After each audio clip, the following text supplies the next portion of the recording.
pembukaannya, sebelumnya saya akan perkenalkan diri di sini ya. Di sini saya sebagai Musdalifah Hailingsi DP angkatan ke-9. Yang kedua di sini ada Bapak Widodo Taufik sebagai fasilitator saya, dan yang terakhir Bapak M. Mustajib Sowan sebagai pengajar praktik saya. Kemudian sebelum masuk ke materi untuk pembukaannya, karena di sini kita akan membahas tentang diseminasi budaya positif. Sebelum masuk ke situ, saya akan memaparkan dulu budaya positif di sekolah itu sangatlah penting untuk mengembangkan peserta didik yang memiliki karakter kuat, berakhlak, sesuai profil pelajar Pancasila, seperti yang dicetuskan sebagai pedoman untuk pendidikan di Indonesia.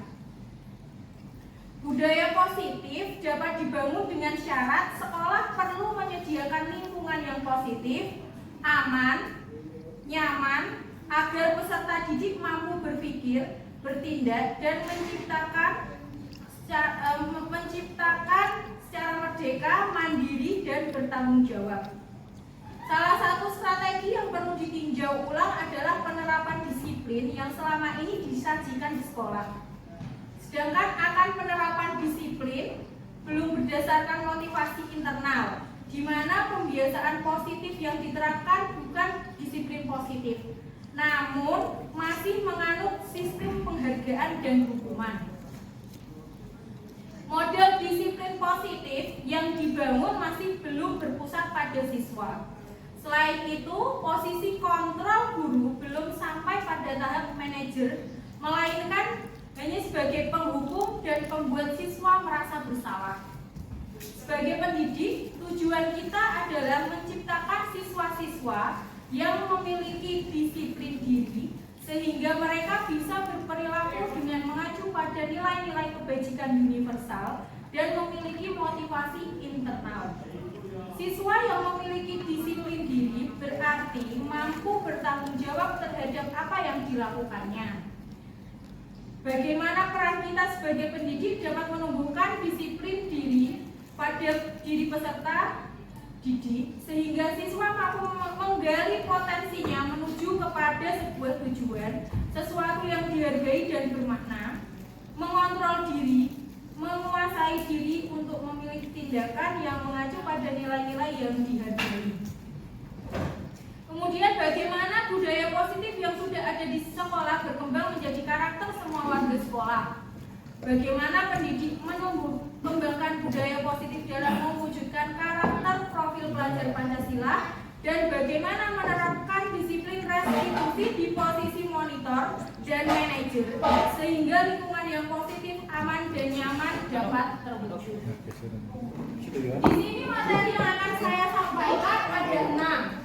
Yang pertama adalah disiplin positif dan nilai-nilai kebijakan universal. Untuk yang kedua ada teori motivasi, hukuman, dan penghargaan dan restitusi. Untuk yang ketiga keyakinan kelas.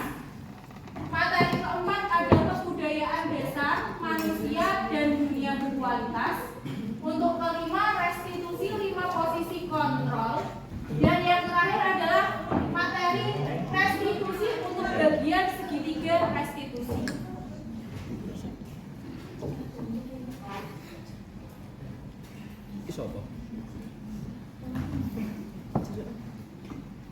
Kemudian di sini ada perubahan paradigma. Oh ya, sambil Bapak Ibu ini ya di sketsa aku dulu makan dan minumnya tidak apa-apa, sambil makan dan tidak dan minum.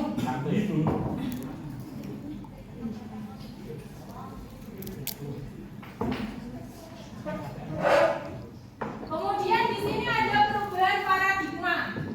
Untuk perubahan paradigma, saya ingin Bapak Ibu berpasang-pasangan dengan sebelah-sebelahnya saja.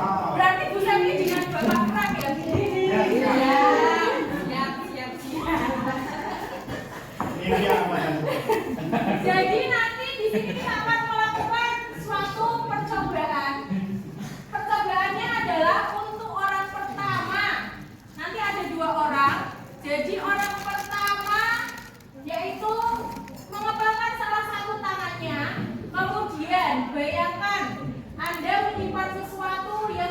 berada di dalam kepala tangan Anda.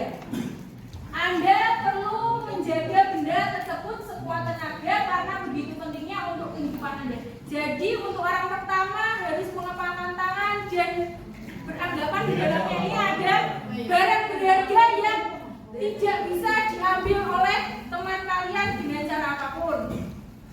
Kemudian orang kedua, dia berlaku sebagai menggunakan cara apapun untuk merayu, entah itu dengan rayuan gombalnya atau rayuan apa ya. Dengan komputer ya.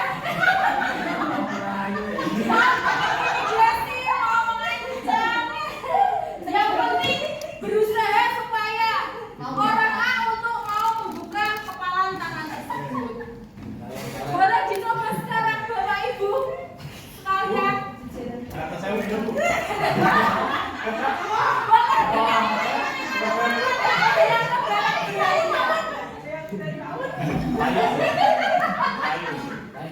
Mempertahankan.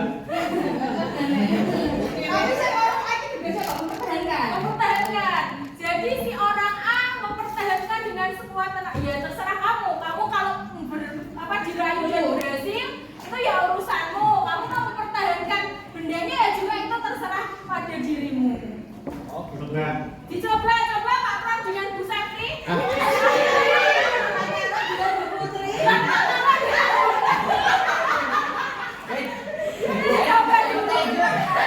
Bagaimana? Saya bisa meramal seseorang dengan apa ini garis tangan itu. Saya sudah tahu dari saya sudah tahu. Saya akan bagaimana nanti saya sudah tahu. Berarti Bu Sakti tetap mempertahankan semuanya. Tanpa rayuan. 200.000 kata Pak Pram.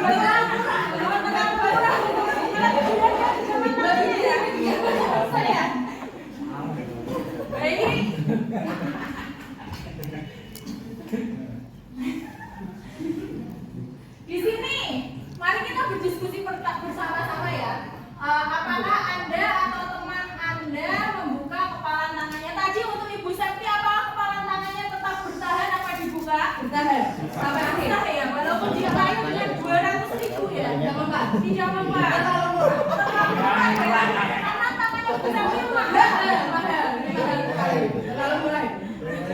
Terus, yang pertanyaan kedua, apakah Anda atau pasangan menutup kepalan tangan Anda? Alasannya apa Ibu Sakti menutup kepalan tangannya tadi? Mempertahankan benda yang sangat berharga di tangan. Oh iya. Kenapa sangat berharga?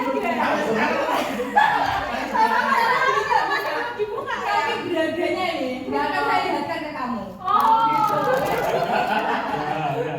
Terus kemudian yang ketiga, dalam kegiatan ini sesungguhnya siapa yang memegang kendali atau kontrol untuk membuka atau menutup kepala tangan? Jadi untuk Bapak Ibu semua tadi kan sudah dipraktekkan Bapak Pram dan Ibu Septi. Untuk pemegang kendali atau kontrol yang membuka atau menutup tangan itu kira-kira Saya akan kendalikan di safety nanti.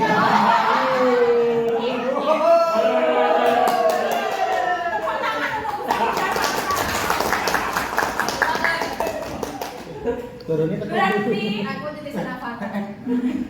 Berarti tadi yang memegang kendali dan kontrol untuk membuka atau menutup kepalan tangan adalah Bu Septi sendiri.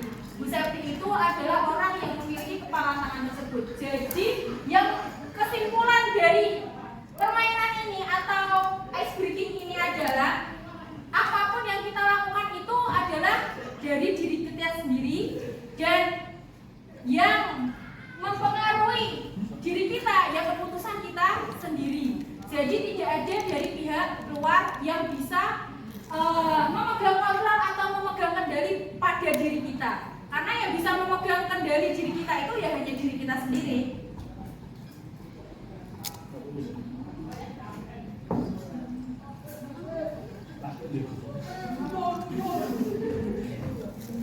Kemudian di sini tadi ya yang bisa mengontrol mengontrol diri kita sendiri adalah diri kita sendiri. Yang memegang kontrol genggaman tangan adalah diri kita sendiri.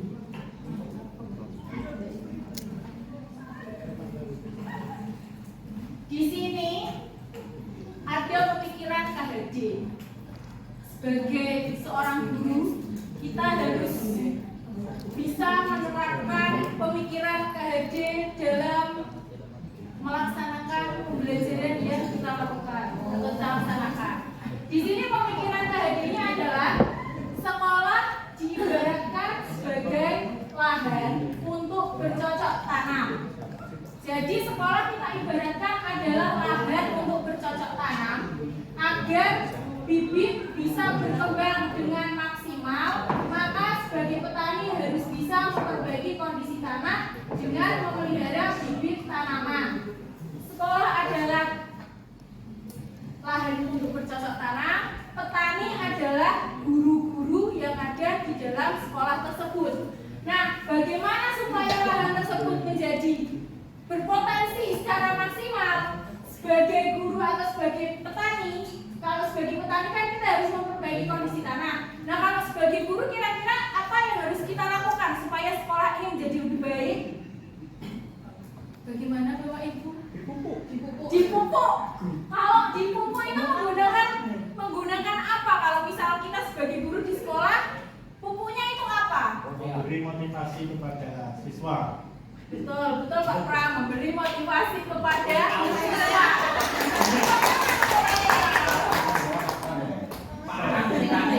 Jadi kita harus memberikan motivasi kepada siswa.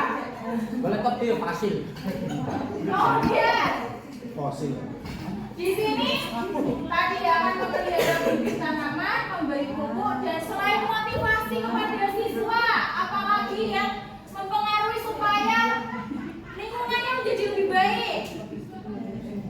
Apa Pak? Apa? Mencabuti rumput liar.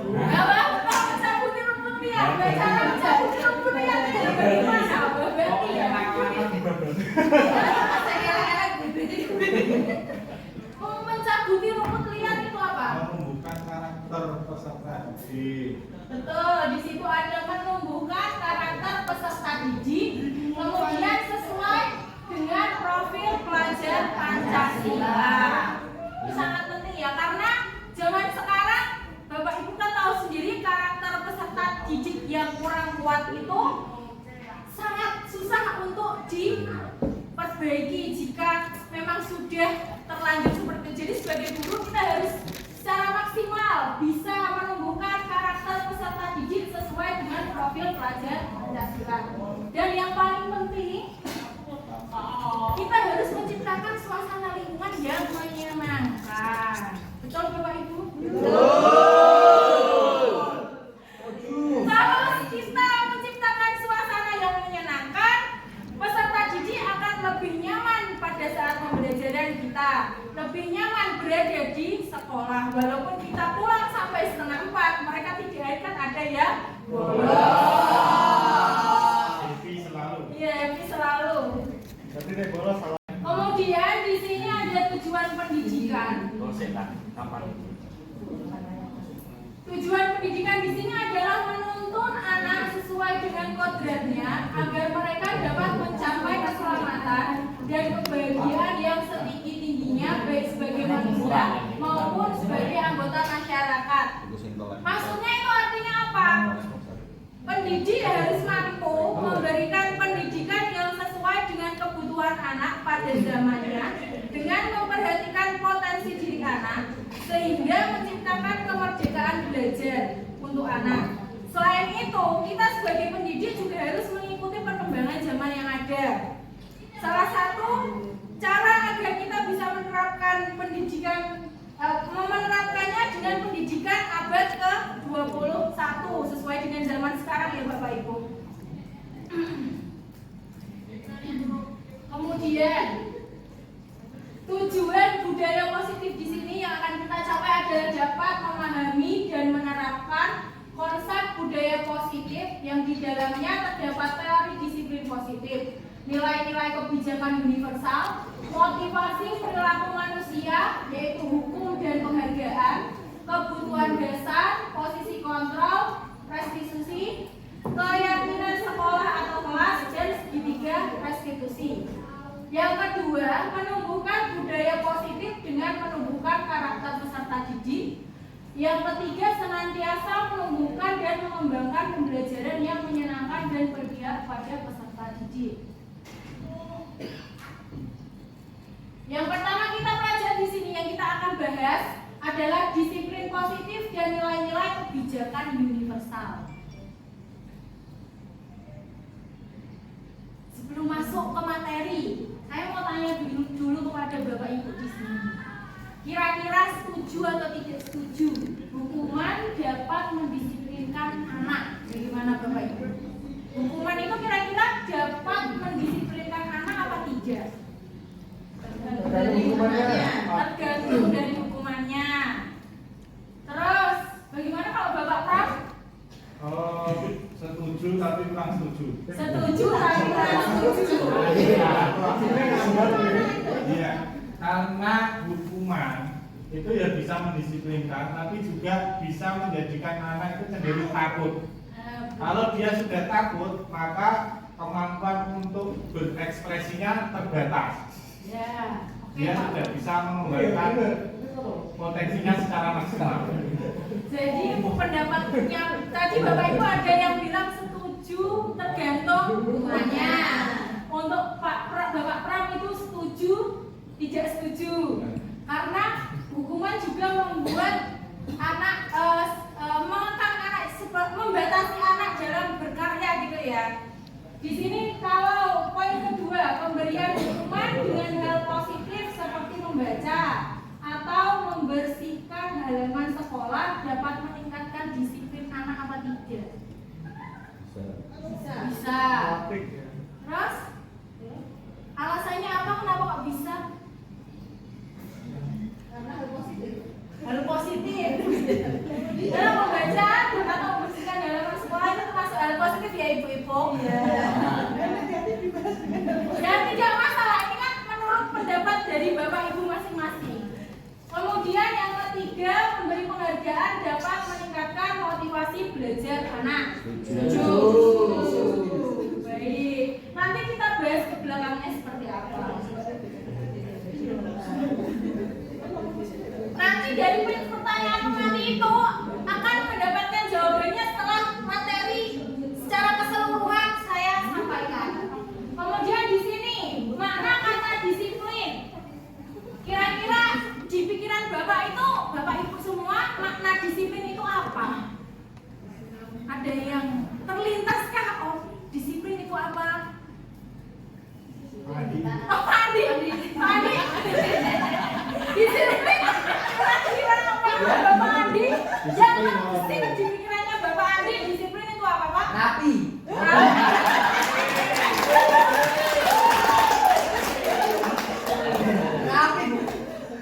Disiplin merupakan Apa yang penting rapi ya? yang penting rapi dari atas sampai bawah. Ada pendapat lain? Bapak Putut misalnya? Disiplin ya sesuai dengan aturan. Sesuai dengan aturan yang berlaku. Oke. Disiplin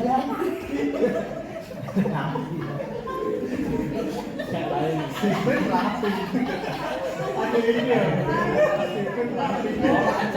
Ini ya Bapak Ibu ya. Disiplinnya Rapi. Rapi karena Bapak Andi berpikiran disiplin itu rapi ya, yang penting rapi. Iya. Lambat yang penting rapi. Penampilan Pak Andi. Iya, penampilan Pak Andi. Tapi itu berarti Pak Andi tidak memandang penampilan kan? Iya. Baik, lanjut ya Pak Andi. Gak apa Pak Andi, gak apa. Di sini belajar dewasa menyatakan untuk mewujudkan murid yang merdeka, murid harus memiliki disiplin yang kuat yang berasal dari dirinya ataupun berasal dari luar diri. Yang dinyatakan dalam bukunya yaitu pemikiran, konsepsi, keteladanan, sikap merdeka, cetakannya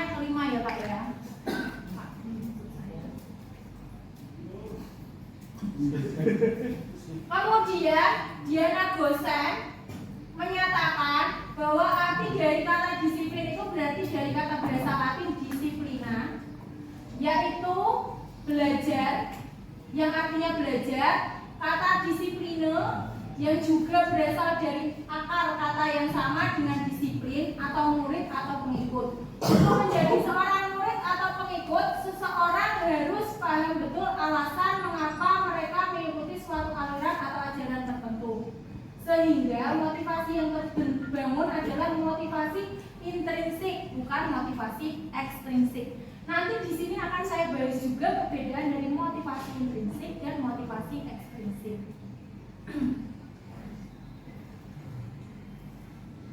Dari Ibu Diana Gosen dan Bapak Belajar Dewantara dapat disimpulkan, disiplin merupakan segala sesuatu yang dilakukan seseorang pada orang lain untuk mendapatkan kepatuhan dan memiliki kecenderungan ketidaknyamanan, serta sering dihubungkan dengan tata tertib yang berkaitan dengan sanksi dan hukuman bagi yang melanggarnya. Seseorang yang memiliki disiplin diri berarti mereka bisa bertanggung jawab terhadap apa yang dilakukannya karena mereka mendasarkan tindakan mereka pada nilai-nilai kebijakan universal. Jadi hampir mirip dengan yang Pak Putut ya Bapak Ibu. Bapak Adi tadi kan disiplin itu adalah rapi. Rapi itu sesuai dengan apa? Sesuai dengan aturan. Salah satu komponennya. Kemudian di sini nilai-nilai kebijakan universal itu ada banyak sekali. Tapi yang saya ambil adalah profil pelajar Pancasila karena itu diterapkan di setiap sekolah atau satuan pendidikan. Profil pelajar Pancasila di sini ada Bapak Zainal sebagai guru P5. Profil pelajar Pancasila itu apa saja, Pak? Takwa kepada Tuhan yang Maha Esa dan berakhlak mulia, mandiri, nalar kritis, berkebinekaan global, bergotong royong dan kreatif.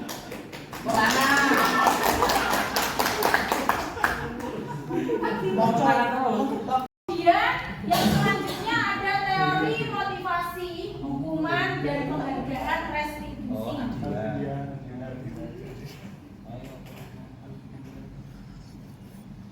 Di sini ada 3 motivasi perilaku manusia menurut Diana Gosen. Tadi kan di awal saya menyebutkan ada motivasi intrinsik dan ada motivasi ekstrinsik. Kira-kira menurut Bapak Ibu sekalian poin 1 untuk menghindari ketidaknyamanan atau hukuman. Apa yang akan terjadi apabila saya tidak melakukannya itu? Kira-kira menurut Bapak Ibu itu nanti yang muncul itu motivasi intrinsiknya atau motivasi ekstrinsiknya? Apa yang akan terjadi apabila saya tidak melakukannya? Maksudnya tidak melakukan hal tersebut kira-kira. Ekstrinsik, Pak Munawir ekstrinsik. Ada lagi? Bang,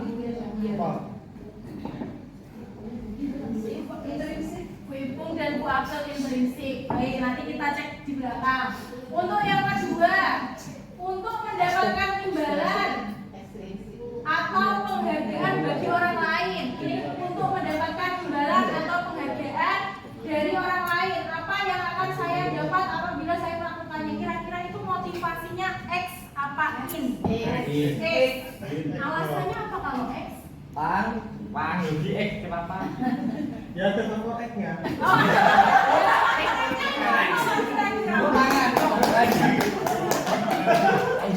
Amazing. Sama kayak disiplin. Ada komponennya ya dari Pak Yogi. Terus yang ketiga, untuk menjadi orang yang mereka inginkan dan menghargai diri sendiri dengan nilai-nilai yang mereka percaya. Kira-kira dia masuknya X apa ini? Intrinsik. Kenapa ini? Oh iya, masih di sini. Betul sekali untuk yang poin pertama. Untuk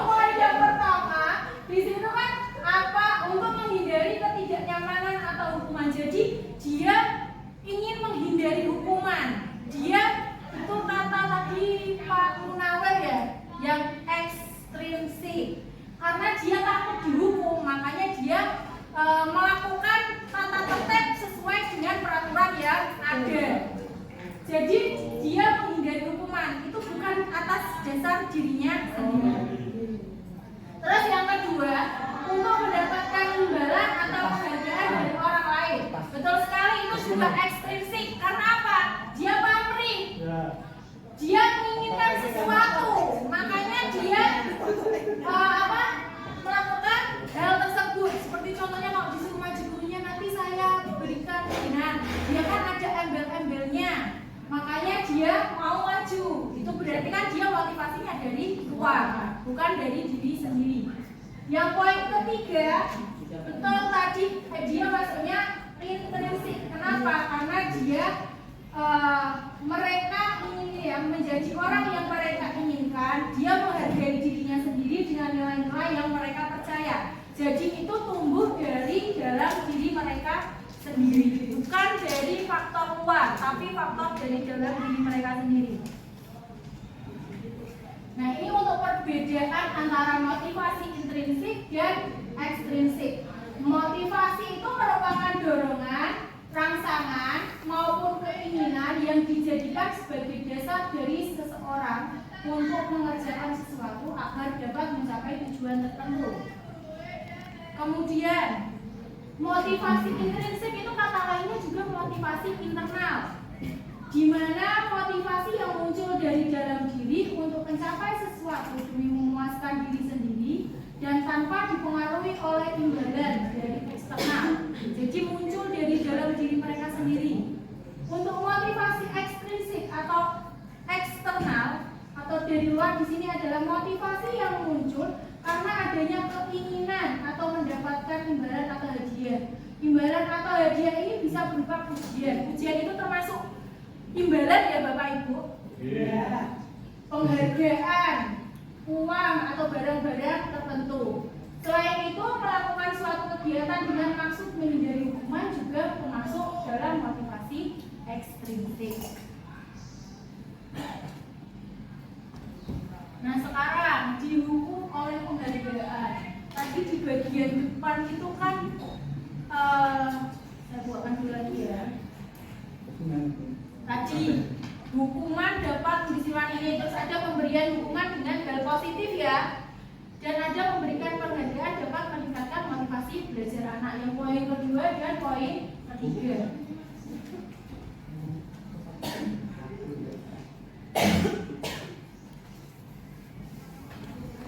Nah, di sini ada yang namanya dihukum oleh penghargaan. Dihukum oleh penghargaan itu banyak sekali faktornya. Yang pertama, di sini penghargaan hanya berlaku untuk seseorang yang melakukan sesuatu hanya dalam jangka pendek. Jika kita sebagai guru menggunakan penghargaan secara terus-menerus, maka murid akan cenderung bergantung pada penghargaan yang diberikan oleh guru, sehingga mereka akan kehilangan motivasi dalam dirinya. Di sini ya, mereka itu hanya timbul jangka pendeknya, tidak berkepanjangan.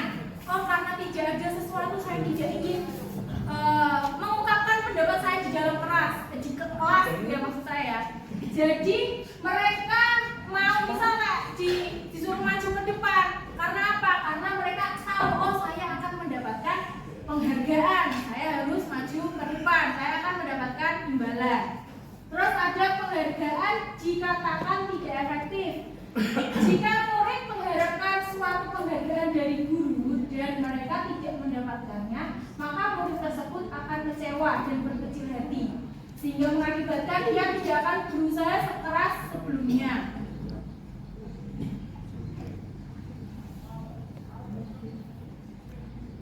Kemudian ada dihukum oleh penghargaan yang selanjutnya adalah penghargaan merusak hubungan.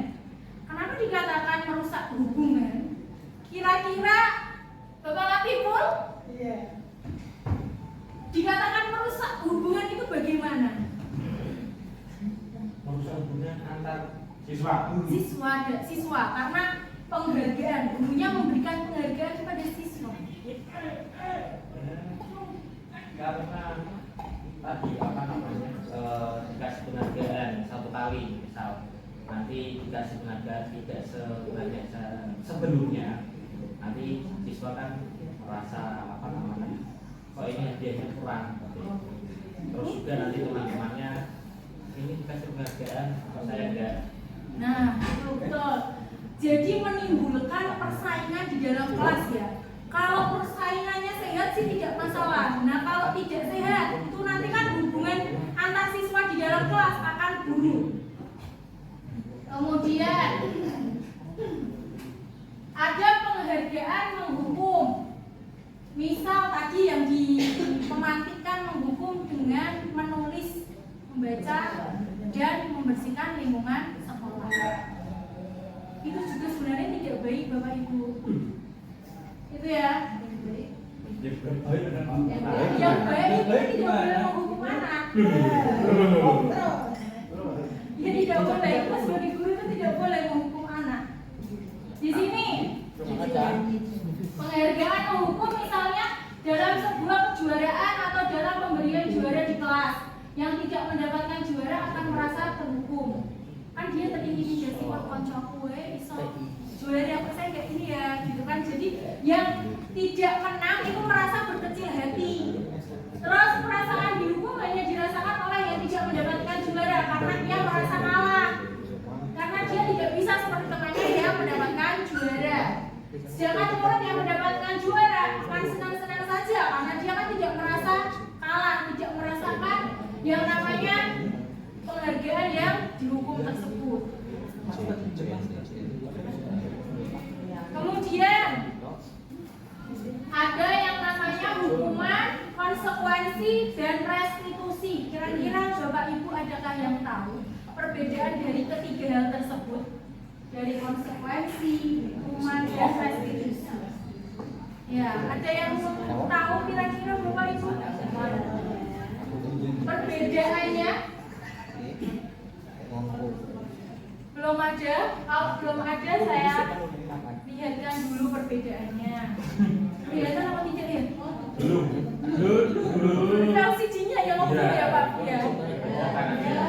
Ya perbedaannya di sini kalau hukuman sesuatu yang menyakitkan dan harus terjadi.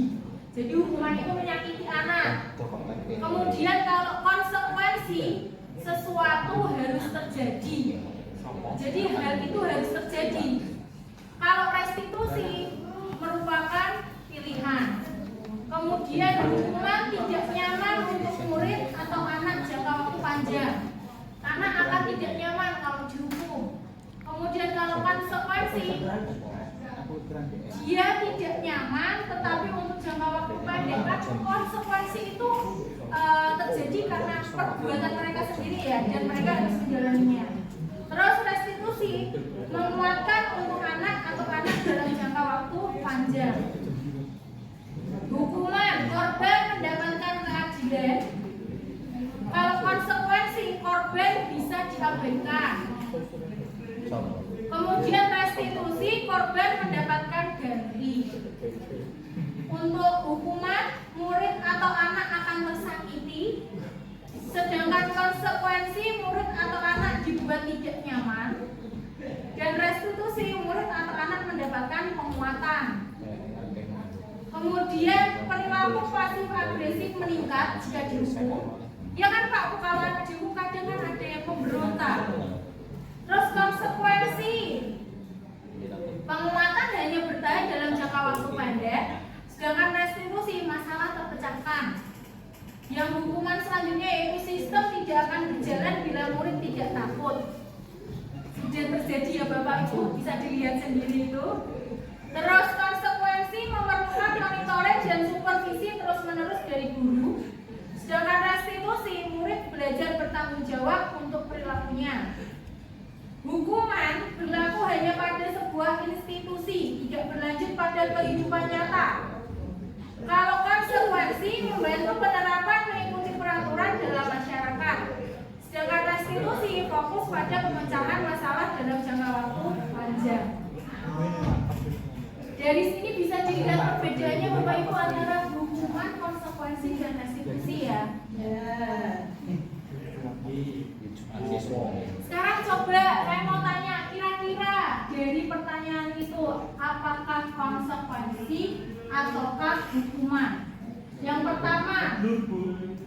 sanksi dibacakan. Dibacakan. Saya bacakan ya. Ya, Bu. Nah, Di situ ada mencatat 100 kali di dalam buku kalimat. Saya tidak akan terlambat lagi karena terlambat ke sekolah itu termasuk hukuman atau konsekuensi? Alasannya apa? Kenapa kok hukuman? Karena dia menyakiti. Menyakiti karena menulisnya sampai 100 kali. Betul, dia menyakiti nanti tangannya pegel ya Bapak Ibu. Terus poin kedua, lari mengelilingi lapangan basket 2 kali karena terlambat hadir di sekolah. Alasannya apa Pak Bu? Menyakiti. Saya jawab dia yang sakit. Bisa disakiti. Oh, saya jawab. Curhat dong. Terus untuk poin ketiga, murid diminta untuk musnah 15 kali karena tidak menggunakan masker. Kenapa? Ya udah. Terus menggantikan kertas tugas teman yang telah dicoret-coret. Jadi dia mengusili temannya dengan mencoret-coret temannya apa kertas temannya. Jadi dia harus mendapatkan konsekuensi dari perbuatannya. Terus membersihkan tumpahan air di meja tulis karena tersenggol pada saat belajar. Murid disuruh untuk tidak mengenakan sepatu seharian di sekolah karena tidak mengenakan sepatu hitam. Kenapa Ibu Santi kayaknya orang itu? Apa Bu Santi? Kira-kira hukuman apa konsekuensi? Senior. Kok kayak marah konsekuensi sih karena tidak mengenakan sepatu hitam? Murid disuruh untuk tidak mengenakan sepatu seharian. Hukuman, karena kan seharian. Kakinya nanti kapalan Ibu Santi. Terus lari mengelilingi basket 2 kali karena terlambat 10 menit untuk pelajaran PJOK. PJOK ya. Itu PJOK berarti konsekuensi karena itu kan di pelajaran PJOK ya. Karena konsekuensi itu sudah disepakati. Oh, kalau hukuman itu iya.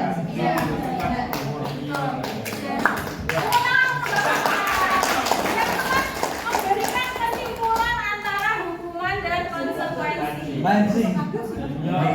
Jadi hukuman itu hanya disepakati dari satu pihak ya Bapak Ibu ya, tidak dari beberapa pihak. Tapi konsekuensi itu adalah dua belah pihak yang menyetujuinya. Kebiasaan tidak muncul. Selanjutnya adalah materi keyakinan kelas.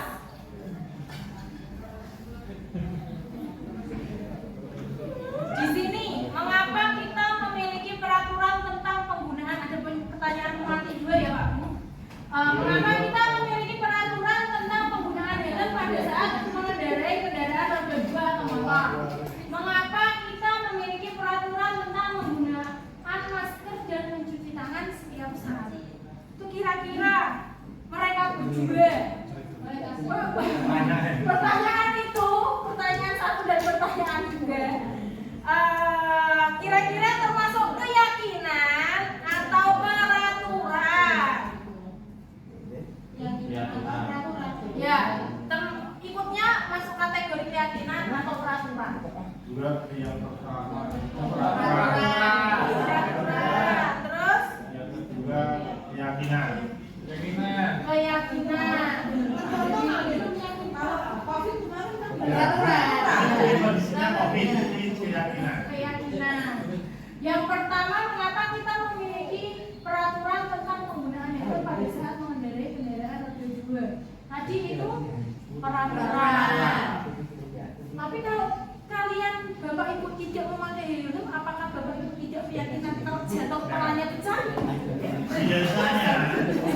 biasanya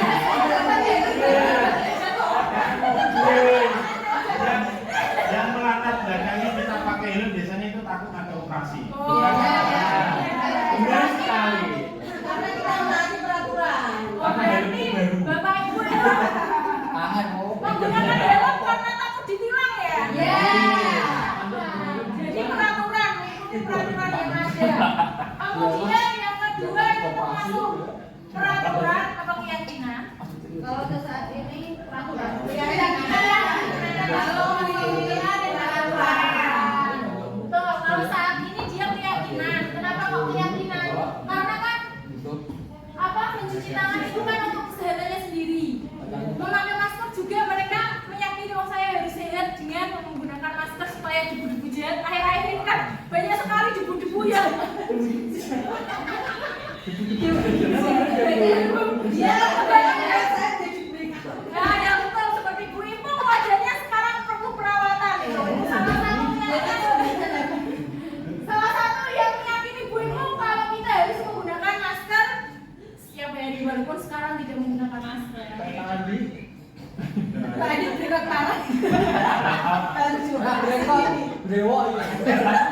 Operasi plastik aja. Jadi kira-kira perbedaan dari keyakinan kelas dan peraturan kelas itu apa Bapak Ibu? Adakah yang tahu perbedaannya? Kalau peraturan, Kalau yakin Bapak gimana tadi yakin? kalau keyakinan kan diyakini bersama. Keyakinan itu diyakini secara bersama-sama. Kalau peraturan gimana Bu Ibu? Kalau peraturan kelas pasti dilaksanakan. Peraturan kelas pasti dilaksanakan. Kalau keyakinan kelas diyakini secara bersama. Kalau keyakinan kan ada yakin. Iya, Kan bisa dilaksanakan. Oke. Jadi kesimpulannya perbedaan antara peraturan kelas dan keyakinan kelas di sini ya Bapak Ibu ya. Untuk peraturan kelas biasanya terbit tanpa persetujuan pihak objek yang harus melaksanakan. Jadi dia dari salah satu pihak saja, tidak semuanya menyetujui. Sedangkan keyakinan kelas persetujuan yang dibuat bersama antara guru dan murid. Seperti yang dikatakan Bu April tadi, kesepakatan bersama. Bersama itu adalah antara guru dan murid. Kemudian karena sudah disepakati secara bersama ya konsekuensinya guru dan murid harus sama-sama mentaati secara bersamaan peraturan yang keyakinan yang sudah diyakini secara bersama. Di sini ada pembentukan keyakinan kelas. Yang pertama, keyakinan kelas bersifat lebih abstrak daripada peraturan yang lebih rinci dan konkret. Keyakinan kelas berupa pernyataan universal. Pernyataan keyakinan kelas senantiasa dibuat dalam bentuk positif.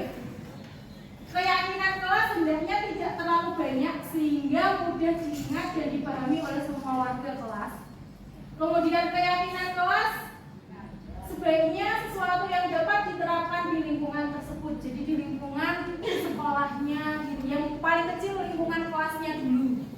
Kemudian semua warga kelas hendaknya ikut berkontribusi dalam pembuatan keyakinan kelas lewat kegiatan curah pendapat. Kemudian ada bersedia meninjau kembali keyakinan kelas dari waktu ke waktu. Jadi itu tidak bersifat tetap. Karena keyakinan kelas tiap hari bisa dirubah asalkan ada kesepakatan dari kedua belah pihak. Ini ada beberapa contoh keyakinan kelas. Bisa dilihat ya Bapak Ibu ya. Nah, keyakinan kelas dari kelas masing-masing. Ini seperti keyakinan kelas 9C. Keyakinan kelasnya adalah bekerja sama menjaga kebersihan kelas, saling peduli, menghargai dan membantu satu sama lain, menjaga dan meletakkan barang sesuai tempatnya, tepat waktu dan aktif di kelas, serta mengerjakan tugas tepat waktu. Itu adalah salah satu contoh dari keyakinan kelas. Mereka disepakati bersama. Kemudian untuk materi selanjutnya ada kebutuhan dasar manusia dan dunia berkualitas.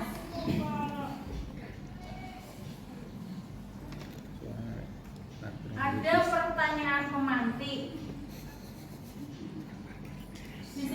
Amber, guru wali kelas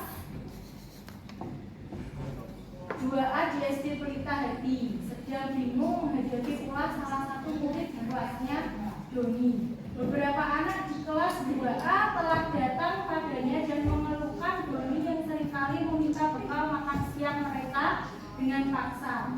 Jika Anda menghadapi situasi Bu Amber, apa yang akan Anda lakukan? Menurut Anda, kira-kira apa alasan Doni melakukan hal tersebut?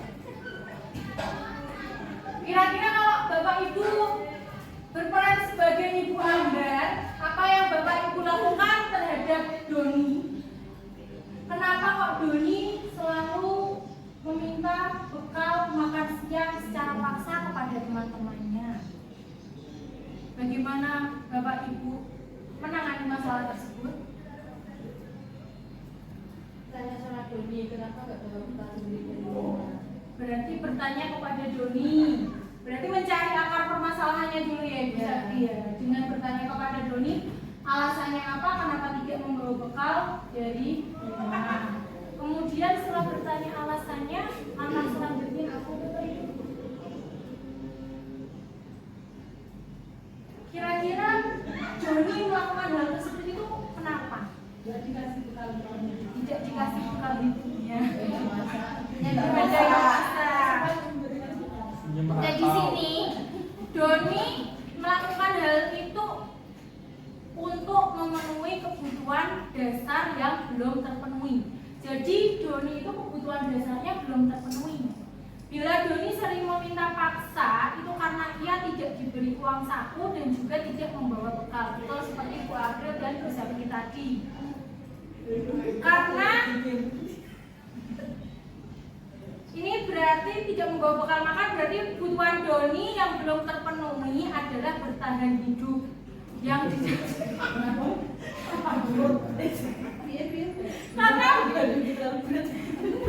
karena kebutuhan dasar bertahan hidup itu salah satunya ya ada makan dan minum, betul kan? Betul. Nah kebutuhan Doni di situ yang pertama adalah dia belum terpenuhinya kebutuhan dasarnya bertahan hidup dengan makan dan minum, sehingga dia minta makanan temannya yang lain.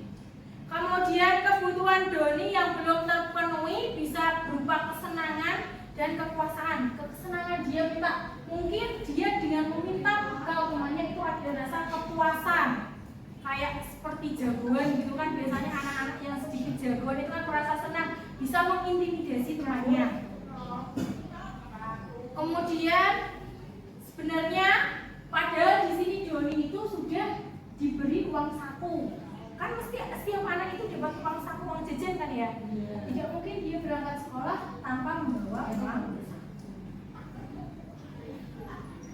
Berdasarkan teori kontrol yang menyatakan bahwa perilaku manusia memiliki tujuan dalam ruang lingkup sekolah, maka yang dimaksud perilaku siswa terkadang kita tidak menyadari bahwa perilaku yang dilakukan pasti memiliki alasan dan tujuan. Perlu dipahami bahwa ketika siswa melakukan perilaku yang tidak baik, maka saat itu siswa memiliki kebutuhan dasar yang harus dipenuhi. Seperti tadi Doni, kebutuhan dasarnya adalah bertahan hidup. Terdapat 5 kebutuhan dasar. Di sini ya ada kasih sayang dan rasa diterima, kebutuhan dasar manusia. Ada penguasaan, kesenangan, dan kebebasan. Ini untuk bertahan hidup. Kemudian kasih sayang dan rasa diterima itu ada kesempatan berkolaborasi, adanya ikatan emosi. Kemudian ada bertahan hidup itu sandang, pangan, papan, dan yang merasa aman. Ada kesenangan menikmati yang dilakukan dengan konsentrasi tinggi. Ada penguasaan, merasa kompeten, diakui, didengar, tidak merasa dikontrol, berjiwa pemimpin, mengamati hal baru. Kemudian untuk kebebasan, kebutuhan untuk mandiri, kesempatan membuat pilihan dan tanggung jawab, menyuarakan pendapat, kesempatan mencoba hal baru.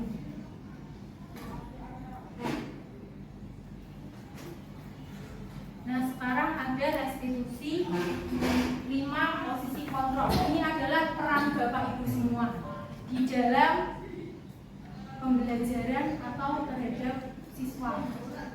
Sebelumnya masuk ke pertanyaan pematik dulu. Di sini ada Tisa dan Hana dipanggil masuk ke ruang Ibu Dewi, Kepala Sekolah SMA Makmur. Ibu Dewi baru saja mendapatkan pengaduan dari Ibunda Tisa bahwa Hana menggunakan kata-kata kasar dan merendahkan Tisa di media sosial.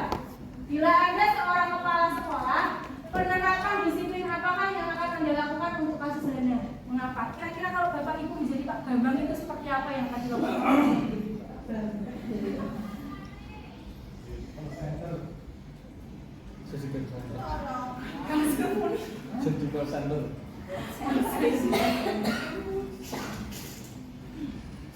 Kira-kira apakah itu?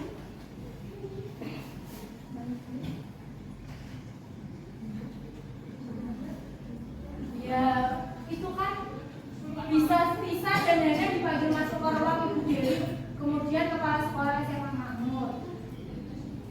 Ibu Dewi baru saja mendapatkan pengaduan dari Ibunda Tisa bahwa Hana menggunakan kata-kata kasar dan merendahkan Tisa di sosial media. Ya sebagai kepala sekolah ya bisa bekerja sama dengan guru BK dan wali kelas, ya kan? Kita bisa berkolaborasi dengan wali kelas dan guru BK. Kemudian bertanya alasan Tisa melakukan perbuatan. Oh ya. Apa namanya? Alasan Hana menggunakan kata-kata kasar dan merendahkan Tisa di sosial media itu apa? Setelah ininya sudah diketahui asal usul alasannya sudah diketahui, maka Ibu Dewi bisa menyuruh Tisa untuk meminta maaf kepada menyuruh Hana meminta maaf kepada Tisa karena menggunakan kata-kata kasar dan merendahkan Tisa di media sosial. Apakah itu termasuk bullying? Ya, termasuk bullying, Mbak. Karena kan dia diomongin kasar walaupun hanya di sosial media. Nah, 5 posisi kontrol. Di sini sebagai guru, kita itu harus tahu posisi kontrol kita itu seperti apa. Nggak kelihatan. Rasa bersalah. Teman. Penghukum, yang pertama itu penghukum. Yang kedua pembuat rasa bersalah. Yang ketiga teman. Yang keempat pemantau. Yang kelima manajer. Kira-kira Bapak Ibu menerapkan apa saja di kelas Bapak Ibu? Apakah penghukum? Apakah pembuat merasa bersalah? Apakah sebagai teman? Ataukah pemantau? Ataukah sebagai manajer? Semuanya Bapak Latiful.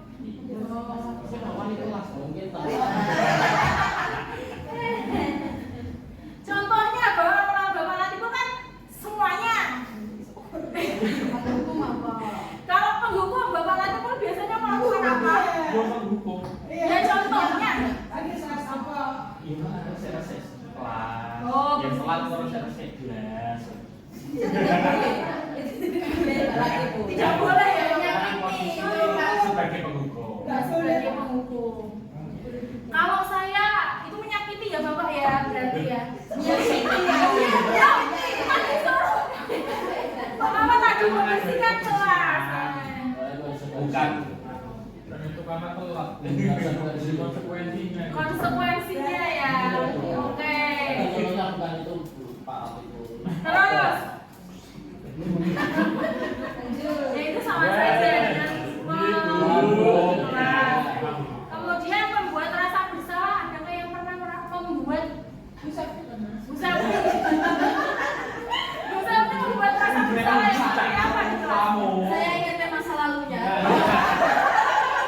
Saya ingat masa lalunya seperti Apa kalian tidak kasihan sama saya? nah, betul Bu April. Itu salah satu kata-kata yang membuat merasa bersalah kepada peserta didik.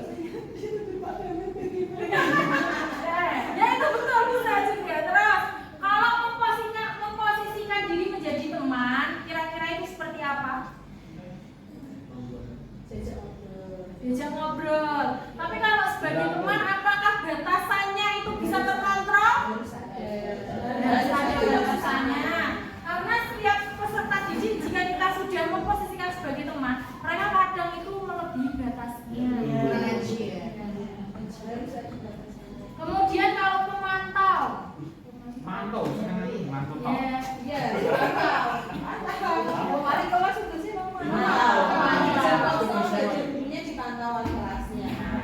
sebenarnya ya Bapak Ibu ya, kita sebagai guru itu tidak bisa menerapkan penghukum, membuat merasa bersalah, teman dan pemantau.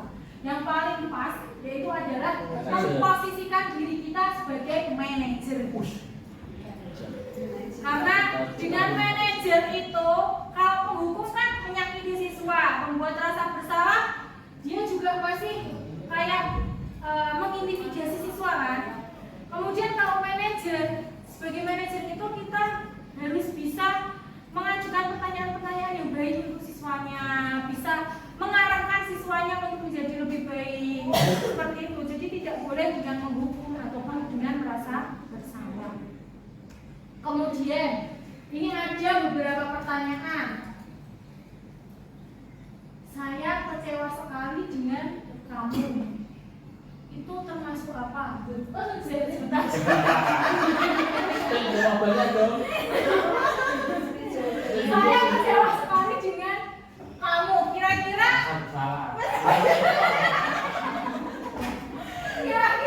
Bapak Ibu guru memposisikan diri sebagai apa? Merasa bersalah. Apa malah membuat merasa bersalah? Merasa bersalah. Kalau kamu tidak pernah benar melakukannya, kamu tidak pernah benar melakukannya. Terus ayo lakukan demi bapak atau ibu. Tadi kayaknya buah menyebutkan seperti itu. Merasa bersalah. Ayolah lakukan demi ibu atau bapak, demi Tuhan gitu. Terus apakah kamu mau mendapatkan stiker bintang hari ini? Ya tidak apa-apa, nanti kita lihat saja. Bu Sakti teman. Terus apa Pak Zainal? manajer. Enggak, contohnya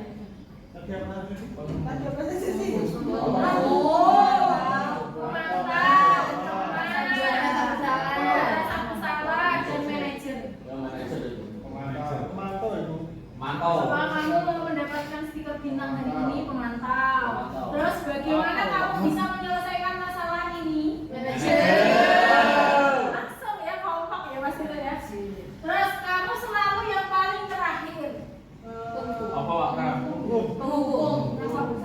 Kita lihat ya jawabannya ya. Nanti ya yang pertama membuat orang merasa bersalah. Terus kamu tidak pernah benar melakukannya, tadi kayaknya penghukum ya. Terus ayolah lakukan demi bapak ibu. Salah ya tadi. Tadi kan merasa bersalah. Harusnya teman. Terus apakah kamu mau mendapatkan stiker bintang hari ini? Mantap.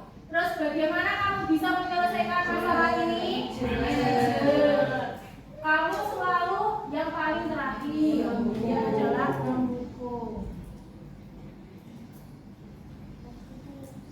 Ya, restitusinya memang ada dua tipe. Yang satu posisi kontrol, yang satu adalah segitiga restitusi. Nah, dalam menyelesaikan masalah, kita itu harus menyelesaikan permasalahan dengan menggunakan segitiga restitusi. Ini ya bisa dilihat Bapak Ibu pengertian restitusi kolaboratif yang mengajak murid untuk mencapai solusi untuk masalah dan membantu murid berpikir tentang orang seperti apa yang mereka inginkan dan bagaimana mereka harus memperlakukan orang lain.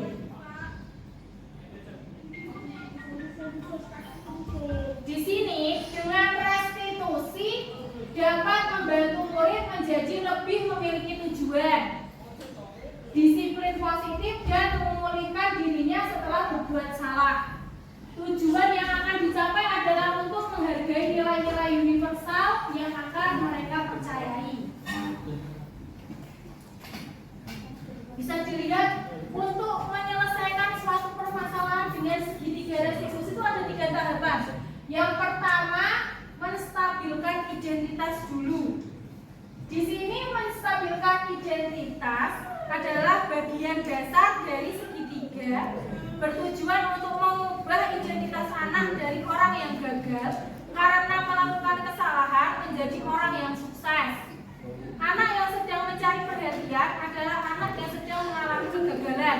Jadi kalau ada anak caper itu berarti dia sedang mengalami kegagalan ya Bapak Ibu. Jadi harus dirangkul. Dia mencoba untuk memenuhi kebutuhan dasarnya, namun ada benturan. Kalau kita mengkritik dia, maka kita akan tetap membuatnya dalam posisi gagal. Jadi jangan dikritik, Pak. Walaupun kadang-kadang kita sering mengkritik mereka ya. Kalau kita ingin dia menjadi proaktif, maka kita harus meyakinkan si anak dengan cara mengatakan kalimat-kalimat yang tidak memojokkan dan menyalahkan. Kemudian yang kedua, setelah menstabilkan identitas, langkah selanjutnya adalah validasi tindakan yang salah. Pada segitiga yang bagian samping kanan ya Bapak Ibu. Di situ setiap tindakan kita dilakukan dengan sesuatu tujuan, yaitu memenuhi kebutuhan dasar. Kalau kita memahami kebutuhan dasar apa yang mendasari sebuah tindakan, kita akan bisa menemukan cara-cara paling efektif untuk memenuhi kebutuhan tersebut. Kemudian yang ketiga maksud saya, yaitu menanyakan keyakinan kelas. Teori kontrol menyatakan bahwa kita pada dasarnya termotivasi secara internal. Ketika langkah 1 dan langkah 2 sukses dilakukan, maka anak akan siap untuk dihukum dengan nilai-nilai yang dia percaya dan berpindah menjadi orang yang dia inginkan. Penting menanyakan ke anak tentang kehidupan kedepannya yang dia inginkan. Ketika mereka sudah menemukan gambaran masa depannya, guru dapat membantu mereka untuk tetap fokus pada gambarannya. Melalui segitiga restitusi, kita dapat mewujudkan mereka menjadi murid yang merdeka. Mereka mampu menyelesaikan masalah dengan motivasi internal dan bertanggung jawab terhadap pilihannya. Ini contoh dalam menstabilkan identitas. Contoh kata-kata yang dikeluarkan guru ketika menstabilkan identitas ada berbuat salah itu tidak apa-apa, tidak ada manusia yang sempurna. Saya juga pernah melakukan kesalahan seperti itu. Kita bisa menyelesaikan ini. Itu salah satu kata-kata yang dilakukan atau dilontarkan pada menstabilkan identitas. Jadi kita tidak menghakimi si anak, tapi kita memberikan support dengan kata-kata yang kita keluarkan. Kemudian untuk memvalidasi tindakan yang salah, biasanya guru berkata, padahal kamu bisa melakukan yang lebih baik dari ini. Kamu pasti punya alasan mengapa melakukan ini. Kamu patut bangga pada dirimu sendiri karena kamu telah melindungi sesuatu yang penting buatmu itu. Titiknya kebanyakan ya Bapak Ibu. Kamu boleh mempertahankan sikap itu, tetapi harus menambahkan sikap yang baru. Kemudian untuk menanyakan keyakinan keras, guru bisa berkata apa yang kita percaya sebagai kelas atau keluarga. Nilai-nilai umum yang kita telah sepakati itu apa? Apa bayangan kita tentang kelas yang ideal? Kamu mau jadi orang yang seperti apa? Penting untuk menanyakan ke anak kehidupan seperti apa nantinya yang mereka inginkan. Apakah kamu ingin menjadi orang yang sukses, bertanggung jawab, atau bisa dipercaya? Terima kasih Bapak Ibu. Sekian pemaparan materi dari saya. Dari materi ini kira-kira Bapak Ibu sudah mendapatkan gambaran tentang posisi kontrol di kelas atau diseminasi budaya positif.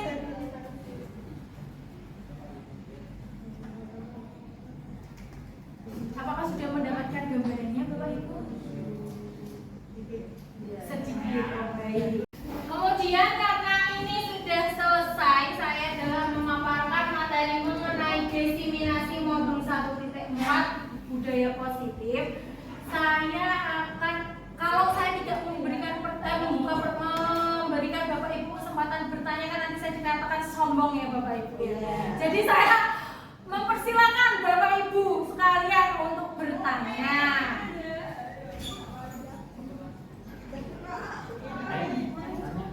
Ya, saya. Oh baik Ibu-Ibu, sebentar. Bagaimana mewujudkan sebuah keyakinan kelas yang efektif? Baik, bagaimana mewujudkan sebuah keyakinan kelas yang efektif? Ya. Ada lagi atau perlukah saya Jawab dulu. Oh, jawab dulu baik. Di sini bagaimana mewujudkan sebuah keyakinan kelas yang efektif. Terima kasih kepada Ibu yang sudah memberikan saya sebuah pertanyaan. Di sini, menurut saya ya, yang pertama itu menentukan aturan dan harapannya terlebih dahulu. Memulai dengan menetapkan aturan dan harapan yang jelas di kelas. Sampaikan dengan tegas apa yang diharapkan dari para siswa dalam hal perilaku, kedisiplinan, partisipasi, dan kerja keras. Pastikan siswa memahami aturan tersebut agar mereka dapat mengikutinya dengan baik. Langkah kedua, menciptakan iklim kelas yang positif, yaitu jadikan kelas sebagai lingkungan yang positif, inklusif, dan mendukung. Kenali keberagaman siswa dan berikan kesempatan bagi setiap siswa untuk berkontribusi dan merasa diterima. Dorong kerjasama dan penghargaan antara siswa untuk menciptakan atmosfer yang baik. Langkah ketiga, mendengarkan dan memberikan perhatian. Demikian pemaparan materi saya berkaitan mengenai diseminasi modul 1.4 mengenai budaya positif. Semoga materi tersebut bisa kita implementasikan bersama demi kemajuan SMK Pakes Aji tercinta kita. Amin.